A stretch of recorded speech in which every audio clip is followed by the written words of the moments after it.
guided by the fighter mentor.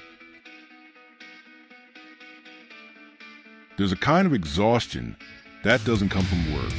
It comes from what's left too open-ended, a task left unfinished, a thought with no limits, a week that never really ends.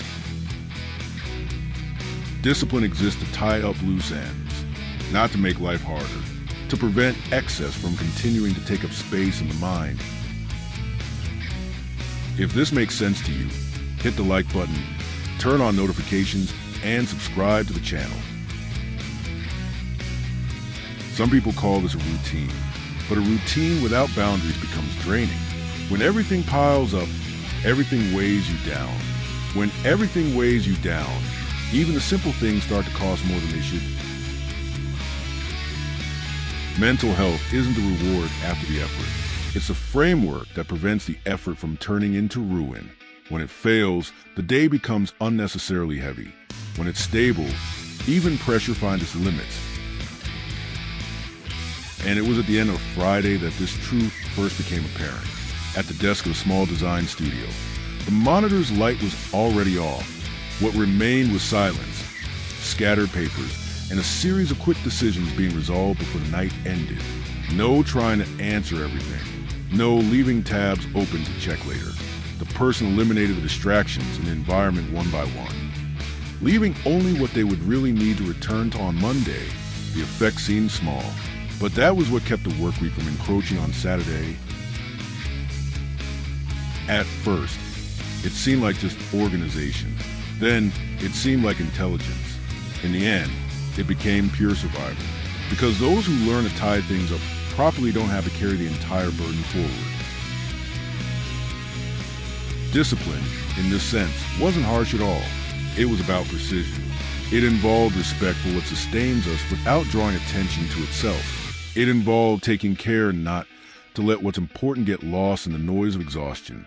It was the ability to close out one cycle before encroaching on the next, to conserve energy without guilt, and to understand that consistency doesn't stem from exhaustion, but from conscious choices repeated over time. While many try to compensate for wear and tear with more effort, she acted quietly, organizing priorities, protecting her focus, and preventing excess from turning an ordinary day into a series of accumulated overloads. It was that same principle that manifested itself in a different way in a hospital's laundry department. Piles of sheets, towels, and surgical garments kept arriving non-stop. There was no room for distraction there. A crease out of place, an item sorted incorrectly, a piece mixed up in the next cycle. Anything could lead to rework later. The person working there learned not to try to get through the entire shift at once. They divided the workday into short blocks. 15 minutes of total focus, 2 minutes to breathe and relax the shoulders. Another block, no guilt, no rush to appear productive all the time. At first, it seemed slow, then it seemed smart. In the end, it became the only way to get through the day without taking the exhaustion home. Because repeating that rhythm revealed something that rushing tends to hide. Productivity doesn't depend solely on doing more, but on maintaining quality over time. Gradually, the mind stopped operating in a constant state of urgency. The body began to respond with less strain, and tasks no longer felt like a never-ending race. What seemed like a small adjustment ended up becoming a framework capable of sustaining effort, clarity, and balance even on the most demanding days. Focus works this way, too. It's not constant tension. It's staying focused on what matters while the rest tries to distract you. It's continuing to look at what needs to be adjusted until the right form emerges. And when that happens, the mind stops running in circles and begins to hold a clear direction, firm enough to cut through the noise without getting lost in it. Some people waste energy trying to force their way through life. Others learn to address what causes life to grind to a halt. The second approach is quieter, but it's also more powerful because instead of fighting everything at once, it identifies where energy is being wasted and addresses the root cause of the strain. It doesn't seek speed at any cost. It seeks direction. It doesn't try to conquer the day through force, but through clarity. Over time, this approach reduces excess, avoids unnecessary conflicts, and creates a stability that allows one to move forward without carrying the constant weight of urgency. It's progress that's less visible at first, but much more solid when challenges mount and pressure begins to test what truly sustains a journey. If this makes sense, give it a like, turn on notifications, and subscribe to the channel. And it was on an ordinary Sunday that this logic took on its simplest form of all, a small apartment. The window open, the floor still cool from the morning. The week didn't start on the clock. It began with the decision not to let Monday encroach on Sunday before its time. The person at home didn't try to get everything done all at once. First, they cleaned the kitchen counter. Then, they sorted through the papers that had been left lying around. Next, they made a short list of what really mattered for coming days. Nothing grand, just a real reset. Then came the part that almost no one sees. A few minutes of silence. A block of focused time to finish what was left undone. A block of time to pause and breathe, without guilt.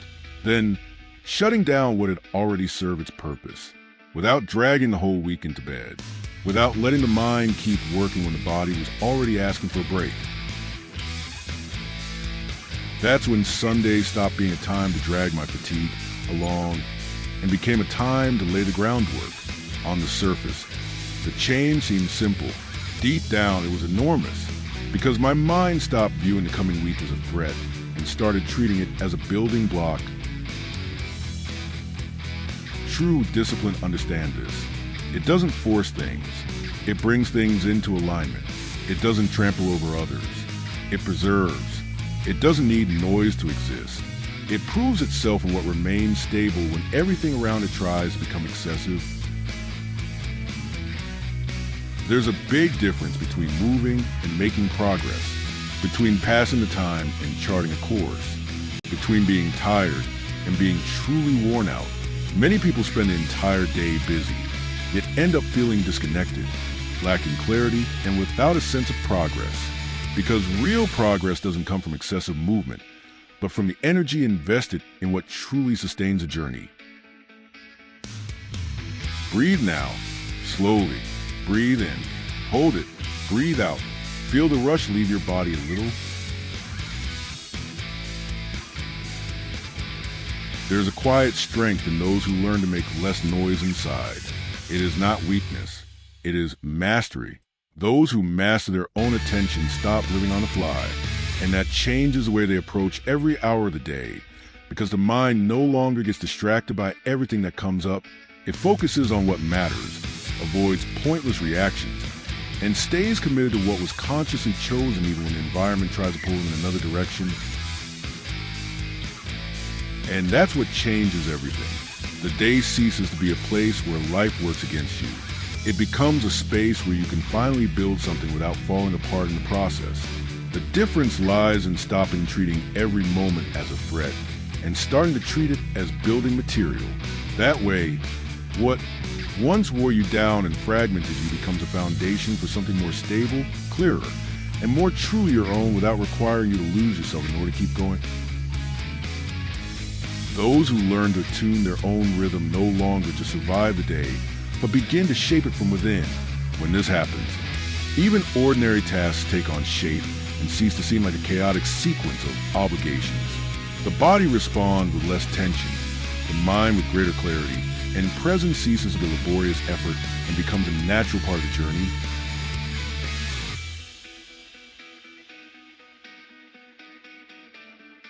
The most profound change almost never happens amid the noise.